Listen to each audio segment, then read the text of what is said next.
Regresamos con El Oeste Habla. Seguimos con más del Oeste Habla y hoy me acompaña vía teléfono la profesora Julia Cristina Ortiz, que nos va a hablar sobre el tema de mujer y folclore. ¿Por qué crees que hay que particularizar el tema de las mujeres dentro del campo de folclore? Cuéntame, profesora. Buenos días, Loren. Esa es una buena pregunta. En primer lugar, porque casi antes de que naciera la disciplina de folclore, este asunto de las tradiciones se unió al tema del nacionalismo, ¿verdad? A través de un teólogo alemán que en el siglo XVIII, un teólogo de nombre John Bornherder, que en el siglo XVIII delineó los eslabones indispensables para definir una nación, ¿verdad? El concepto de nación, según él, estaba unido al concepto de los padres fundadores. Ese es un concepto que muchas veces se maneja todavía, ¿verdad? De una sociedad establecida según el concepto patriarcal que dice que hay un padre, una madre, unos hijos, y todos tienen unos roles bien definidos y que son intercambiables además. Parte de la función de la madre es parir y criar a esos futuros hombres que continuarán con esa visión, ¿verdad? Y dentro de ese patrón, las tradiciones ocupan un papel importantísimo en traspasar y solidificar esos comportamientos, porque las tradiciones sirven, ¿verdad? O servían, según decía él, para comunicar la sabiduría de esos padres fundadores. El patriarcalismo se concebía como el orden natural del mundo, y producto de todo eso también era el concepto de la unidad, que estaba llamado, ¿verdad?, a sacar todo lo que era diferente, a eliminar lo diferente. Esa era la base, ¿verdad?, la triada que nos ha explicado Jennifer Fox, que sirvió para construir la unidad alemana a partir del nacionalismo romántico. Estamos hablando de todo esto simplemente porque esta tradición, ¿verdad?, ver la tradición de esa manera nos explica cómo o por qué el folclore comunica prejuicios y estereotipos, porque es una forma de mantener el orden establecido, ¿verdad?, que no cambie. ¿Y por qué estamos hablando de esto? Bueno, porque esa es la base para excluir a la mujer. Y el folclore, pues, obviamente, ¿verdad?, como en otras ocasiones, es un vehículo para eso. Hasta que no llega la mirada feminista al folclore, es que entonces en ese momento es que se empieza a hablar de otra manera de enfocar e investigar el folclore que producen las mujeres y también los estudios que se han hecho sobre ese folclore. ¿Puedes hablarnos sobre en qué consiste esa nueva mirada? Claro, fíjate, mira. En primer lugar, como en tantas otras disciplinas, las feministas empezaron a señalar las voces ocultas, ¿verdad?, lo que no se decía. Las investigadoras feministas empezaron a hacernos notar que cuando los hombres iban a las casas a investigar el folclore, llegaban con esta actitud, ¿verdad?, de colonizadores.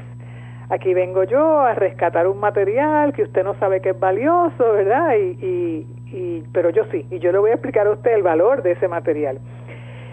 Se nos ha explicado, las feministas nos han explicado, eso no es cierto, las mujeres tienen muy claro, ¿verdad?, el valor de lo que producen. Otra cosa que ocurría es que los nombres, las circunstancias y las maneras en que esas mujeres interpretaban su propio material, eso no salía a la luz. Salía el nombre del investigador, que era naturalmente, ¿verdad?, quien se llevaba todos los laureles. También se daba el caso de que se entrevistaba a un hombre y alrededor de ese hombre estaban las hermanas o estaba la esposa, y muchas veces esas mujeres sabían más de la tradición que el propio hombre que se estaba investigando. Y eso no salía nunca a la luz, es decir, esas mujeres no salían como colaboradoras. Otro asunto es que las feministas también reconocieron nuevos géneros folclóricos, más allá de los tradicionales, ¿verdad?, los que siempre se habían conocido. Por ejemplo, empezaron a hablar de géneros folclóricos que tenían que ver con el mundo doméstico de las mujeres, entre otras muchas cosas, ¿verdad? Te puedo dar ejemplo.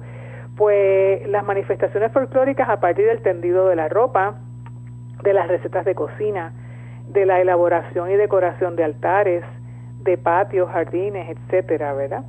Y hay muchísimas otras cosas que las feministas nos enseñaron, pero voy a mencionar solamente una más. Le dieron espacio y voz a las propias mujeres. Es decir, las feministas nos enseñaron que son las mujeres quienes deben explicarnos lo que significa y cómo se produce su folclore, no los hombres con sus teorías. En este caso, entonces, dicho lo anterior, te pregunto entonces, ¿cuál es la importancia del folclore de la mujer? Sí, esa es una relación bastante obvia a la que no se le ha dado importancia. Es porque las mujeres han sido las transmisoras naturales del folclore. Piensa, por ejemplo, todo lo que las mujeres milenariamente nos han enseñado sobre procesos naturales como el alumbramiento, el control de la natalidad, la relación con y el conocimiento de la naturaleza, oficios como hacer pan, la cerámica, el cultivo de las semillas que transformó las culturas nómadas a las sedentarias, y no dejamos de mencionar, ¿verdad?, el reciclaje, la decoración, los entretenimientos como bailes y juegos, y por supuesto pues los géneros más tradicionales que se conocen, ¿verdad?, como los cuentos y las leyendas, porque las mujeres han sido también narradoras orales naturales. Así que fíjate, vaya que las mujeres tienen mucho que contarnos y enseñarnos. Otro asunto de gran importancia es que el folclore de las mujeres debe estudiarse a partir de sus propias interpretaciones, como te mencioné. Te voy a poner un ejemplo. Tú sabes la cantidad de costumbres, expresividades y prácticas que hay a partir de celebraciones que damos por sentadas, ¿verdad?, como la Navidad, el Día de Reyes, Acción de Gracias, las bodas y los cumpleaños. ¿Tú te has puesto a pensar la relevancia que tienen las mujeres en esas fechas y actividades? Creo que estamos de acuerdo que casi ninguna de ellas existiría sin las mujeres. Sin embargo, ¿cuántas veces se habla o se estudia, ¿verdad?, lo que significan esas tradiciones para las mujeres en términos de estrés, de trabajo físico agotador y a veces hasta abusivo, de gastos y organizaciones? Y por último, para cerrar este asunto, ¿verdad?, te menciono que a las mujeres se las ha mantenido casi siempre ocultas, silenciadas, y por eso mismo ellas han aprendido a navegar muy bien y muy sagazmente por el mundo de la resistencia de los lenguajes en código. ¿A qué te refieres? ¿Qué quieres decir? Pues fíjate, Lorraine, que una de las cosas que las investigadoras feministas nos han contado es que las mujeres han usado las manifestaciones artísticas que ellas producen para comunicar sucesos que no se pueden comunicar abiertamente o para comunicarse entre sí y también para resistir situaciones de opresión. De ese primer caso de cuando las mujeres comunican a través del folclore situaciones de las que no se puede hablar, hay un ejemplo magnífico. Hay un documental que se llama Periódico de Tela que nos cuenta que cuando en Chile estaba el régimen de Pinochet y había censura, tortura y desapariciones, ¿verdad?, como sabemos, las mujeres tejían la historia de esa crueldad en unos tapices, es decir, a través de sus artesanías. Esos tapices se llamaban arpilleras, o se llaman, ¿verdad?, que es una manifestación folclórica chilena muy importante. El documental nos cuenta que mientras en Chile, ¿verdad?, el mundo se estaba acabando literalmente y la gente afuera no sabía lo que estaba pasando allí, fueron esas telas las que le contaron al mundo lo que estaba pasando en Chile, ¿verdad? Mientras ellos no podían hablar, las arpilleras sí hablaban a través de sus telas. Otro ejemplo de cuando las mujeres se comunican entre sí, igualmente te puedo referir a otro documental que se llama El Tendedero, ¿verdad?, en inglés Clothesline, que hace referencia a las historias cotidianas de las mujeres que se han dado a través de los tendederos de ropa. Mira, por ejemplo, esto es una cosa que a mí me parece maravillosa. Son genuinos sistemas de comunicación que por el tipo de ropa que se cuelga o por la ausencia, ¿verdad?, de las piezas de ropa. Ejemplo, que se cuelgue una ropa de bebé en una casa donde no había un bebé. Que se cuelgue ropa de hombre en la casa de una mujer que vivía sola. Pues esto da cuenta a la comunidad, ¿verdad?, a las otras mujeres, de las nuevas realidades que se están viviendo en esas casas, de los cambios que acontecen en esa comunidad. Y por último, el del lenguaje de la codificación.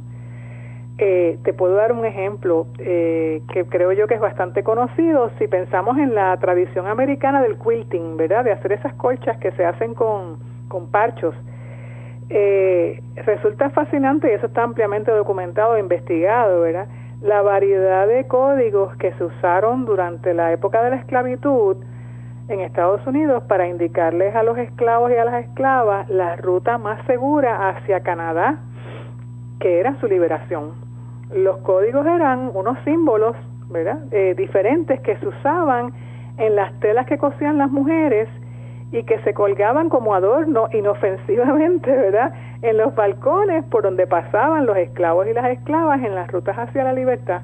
Según los símbolos que esas telas exhibían, ellos sabían si debían retroceder porque había brigadas de persecución cerca, si el camino estaba limpio y podían seguir, o si era mejor tomar otra ruta.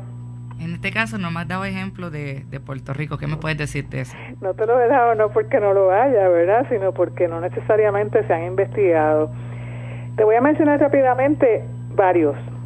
La tradición de hacer pasteles de nuestras mujeres como medio para criar familias completas, ¿verdad? Probablemente tú conozcas gente que se hizo profesional porque su mamá hacía pasteles. Las mujeres que se reunían un domingo al mes, y esto es un ejemplo bien reciente, ¿verdad? Se reunían un domingo al mes en el Puente de Dos Hermanos para llamar la atención sobre la necesidad de liberar a Oscar López. Las mujeres que tallan santos, que tienen características singulares a la hora de tallar que las diferencia de los hombres, ¿verdad? Algunas de esas diferencias las ha investigado Norma Valle. Los oficios folclóricos de nuestras mujeres y la aportación inmensa que están haciendo las mujeres a la agricultura tradicional y a la recuperación de la tierra en Puerto Rico. Así que, en fin, Lorraine, como te decía, las mujeres aportan mucha luz, otra mirada, otras opciones y otras formas de hacer y pensar las cosas. A mí no me cabe la más mínima duda de que estudiar el folclore que producen las mujeres es una manera de seguirles la pista. Muchísimas gracias, profesora, y contamos con usted entonces para la próxima semana. Cómo no, con el favor de Dios. Feliz semana. Gracias. Y antes de finalizar el programa tenemos a nuestro reportero Lester Jiménez.